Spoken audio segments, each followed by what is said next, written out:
Le S&P 500 bat toujours le MSCI World. Investir ailleurs qu'aux États-Unis, c'est perdre du rendement. Les boîtes américaines sont déjà mondiales, alors pourquoi diversifier ? Les investisseurs du monde entier se battent sur ces questions depuis des décennies. Alors, aujourd'hui, le MSCI World et le S&P 500 règlent leurs comptes. Dans le coin bleu, on retrouve le S&P 500, un indice créé par Standard & Poor's en 1957 qui regroupe 500 entreprises, toutes américaines. Globalement, c'est la référence historique du marché américain puisqu'il représente près de 80% de la capitalisation boursière américaine. Son style, concentré et agressif. Ses 10 meilleures valeurs représentent à ce jour pas moins de 40% de sa capitalisation totale. Dans le coin rouge, on accueille le MSCI World, un indice créé par Morgan Stanley Capital International en 1961. Il totalise environ 1500 entreprises de 23 pays développés différents. Son style à lui, diversifié et plus équilibré. Contrairement à son adversaire, ses 10 meilleures valeurs ne représentent que 28% de l'indice. Mais attention, le MSCI World n'est pas si international qu'on pourrait le croire, avec une composition à 70% d'actions américaines.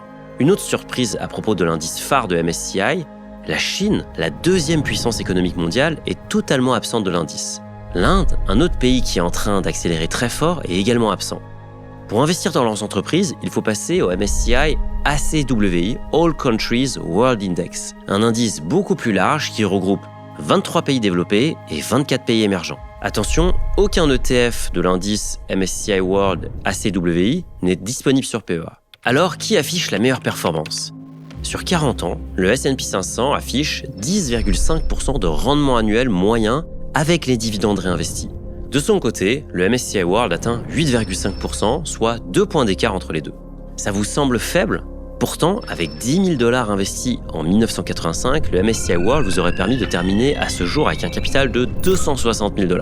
Du côté du S&P 500, on monte à $540 000, soit plus du double avec seulement 2 points de différence annuelle.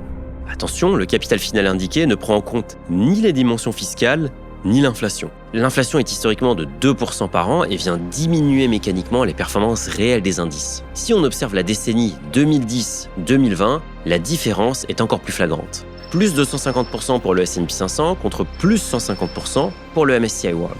L'avantage du S&P 500, les performances des GAFAM. Le S&P 500 gagne ce round. Avec 1 milliard d'euros d'actifs sous gestion, l'ETF incontournable du S&P 500 sur PEA est celui d'Amundi. Il affiche des frais de 0,12% par an. À l'inverse, l'ETF phare du MSCI World d'Amundi coûte 0,38% par an et le plus récent affiche des frais de 0,20% par an. Sur un compte titre, l'écart se creuse encore davantage. L'ETF iShares S&P 500 n'est qu'à 0,07%, 7 points de base.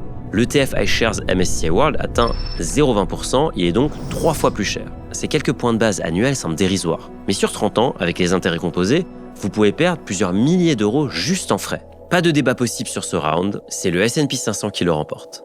Les frais cachés, d'ailleurs, c'est le problème de beaucoup d'investisseurs qui n'en ont pas conscience. Avec le scanner de frais Finari, vous pouvez détecter si vous payez trop de frais sur votre assurance vie, votre PEA, votre PER ou votre compte titre. Notre scanner est capable d'analyser des dizaines de milliers de fonds et des centaines d'assurances vie afin de calculer ce que cela vous coûte vraiment sur 30 ans de payer des frais. Grâce au parrainage, vous pouvez profiter gratuitement de Finari+. Vous partagez votre code à un ami et une fois que cette personne a synchronisé 2 comptes, vous gagnez tous les deux 1 mois gratuit. Il n'y a aucune limite au nombre de mois que vous pouvez cumuler de cette manière. Si vous voulez découvrir vos frais, rendez-vous dans la description. Qui frappe le plus fort sur ses meilleurs coups ?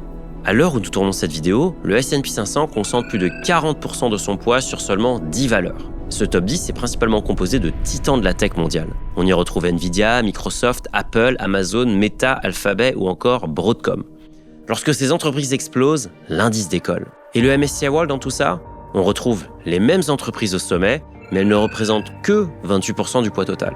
L'indice est donc plus diversifié et donc moins volatile. Un détail qui ne trompe pas quand même, les 10 plus grandes entreprises mondiales sont toutes américaines. Donc si vous croyez que les leaders actuels vont continuer à dominer, le S&P 500 vous y expose encore davantage. Le S&P 500 sort encore gagnant de ce round. Qui a la meilleure couverture territoriale ? Le S&P 500 est composé d'entreprises qui ont toutes leur siège social aux États-Unis et qui font 59% de leur chiffre d'affaires sur le territoire américain. Le MSCI World, lui, de son côté, est exposé à 70% aux États-Unis et 30% au reste du monde. On parle du Japon, du Royaume-Uni, du Canada, de la France, de l'Allemagne ou encore de l'Australie. Vous avez donc accès à des entreprises absentes du S&P 500 comme LVMH pour le luxe français, Novo Nordisk, le géant danois de la lutte contre l'obésité, ou encore ASML, le néerlandais en position de quasi-monopole sur les semi-conducteurs. Si l'Europe surperforme demain, son poids va mécaniquement augmenter dans le MSCI World. Pas besoin de vendre, d'acheter ou de rééquilibrer, le MSCI World le fait pour vous. Et d'ailleurs, c'est le MSCI World qui remporte ce round. Et si le S&P 500 était déjà mondial ? Les entreprises américaines vendent partout. Cet argument revient souvent chez les investisseurs du monde entier. À titre d'exemple, 50% du chiffre d'affaires de Microsoft se fait hors des États-Unis. Pour Apple, on grimpe jusqu'à 64%. Coca-Cola est une entreprise évidemment américaine, mais elle est présente dans tous les pays du monde. Amazon fait exception avec 61% de son chiffre d'affaires juste en Amérique du Nord. Mais globalement, le S&P 500 capte la croissance mondiale via ses multinationales. De son côté, le MSCI World contient exactement les mêmes géants, plus une vraie diversification géographique avec davantage d'entreprises locales performantes. Les deux indices profitent de la mondialisation, l'un directement par les revenus, l'autre par les revenus et par la structure. Ici, c'est un match nul.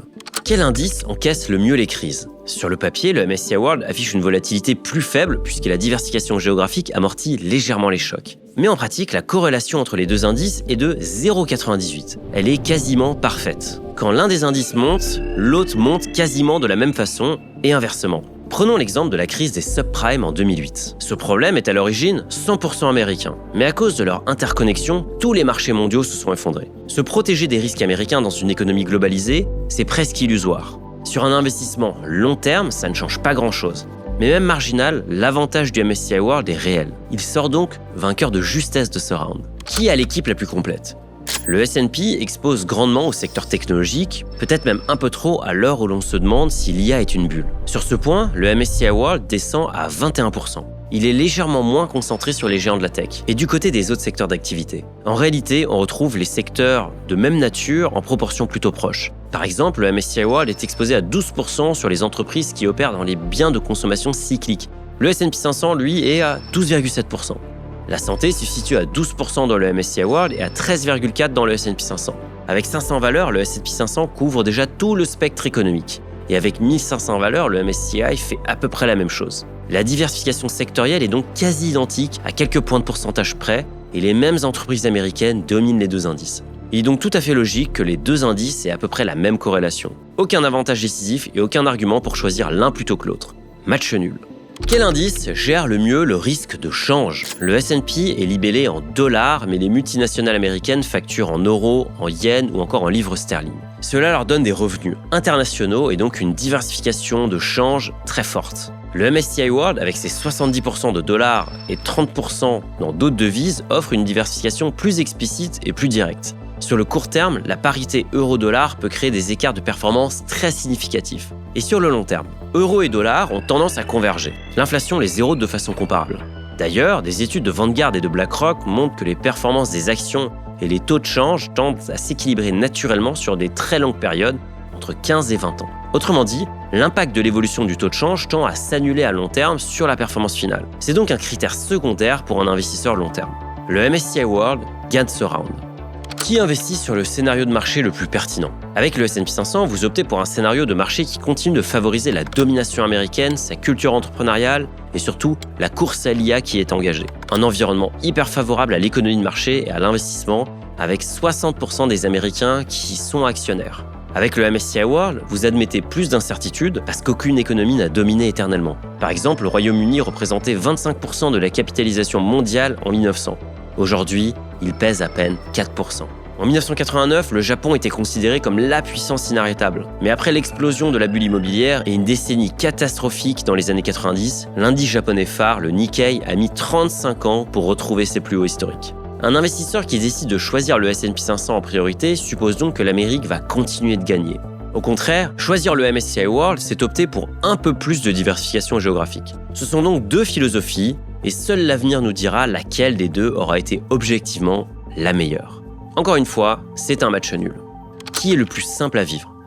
S&P 500, c'est une économie et des frais au plancher sur les ETF disponibles. Il est parfait pour un portefeuille agressif orienté vers la croissance. Côté MSCI World, c'est un indice plus large, sur PEA, avec un investissement. Vous ne vous demandez jamais si vous avez parié sur le bon pays. Avec une telle diversification intrinsèque, l'investisseur réduit son risque de faire un mauvais choix. Les deux approches se défendent, tout dépend de votre profil d'investisseur et de vos objectifs. Encore une fois, c'est un match nul, la balle est au centre. Le combat est terminé, alors passons au décompte des rounds. Le S&P 500 s'en sort bien avec 3 victoires au compteur. Le MSCI World affiche également 3 victoires. Le résultat officiel est donc un match nul technique. Impossible pour moi de vous dire quel est le meilleur indice pour vous, mais je peux vous aider à vous poser les bonnes questions. Par exemple, est-ce que les États-Unis vont continuer à dominer l'économie mondiale pendant les 30 prochaines années? Si la réponse est un oui franc, alors le S&P 500 peut avoir du sens pour vous. Il est donc logique que dans ce cas-là, vous n'acceptiez pas de perdre 2 points de rendement chaque année juste pour détenir des entreprises japonaises ou françaises. Maintenant, vous n'arrivez peut-être pas à trancher cette question. Si votre réponse est plutôt incertaine, le MSCI World mérite réflexion. En 1900, investir 100% sur le Royaume-Uni, le leader mondial de l'époque, pouvait sembler logique. En 1989, investir 100% sur le Japon pouvait aussi sembler logique. Pourtant, avec le recul, on sait maintenant que c'était le pire moment pour y investir son portefeuille boursier. Investir dans le MSCI World, c'est accepter qu'on ne sait absolument pas qui va être le gagnant de demain. Alors, dans le doute, on s'expose à l'ensemble du monde développé. Le MSCI World, c'est non seulement l'indice le plus large disponible sur PEA, mais aussi celui qui s'ajuste automatiquement quand le centre de gravité économique du monde développé se déplace. Le rendement historique est plus faible, c'est vrai, mais la promesse est différente. L'indice star de MSCI permet plus de diversification et plus de sécurité. D'ailleurs, si vous voulez aller encore plus loin que le MSCI World, vous pouvez choisir le MSCI World All Countries, qui a les pays émergents, ou prendre un MSCI World plus un MSCI Emerging Markets. Vous l'aurez compris, vous avez le choix entre 2 bons indices. MSCI World, S&P 500, ce sont des indices diversifiés avec une performance extrêmement intéressante sur le passé, même si rien ne garantit qu'ils arriveront à produire le même rendement dans le futur. Avoir les 2 indices n'a pas vraiment d'intérêt d'un point de vue diversification, donc autant se concentrer sur l'un et ensuite créer le réflexe d'épargner tous les mois. C'est là que vous créerez de la performance. Si vous êtes encore là, dites-moi dans les commentaires quel indice vous préférez et pourquoi.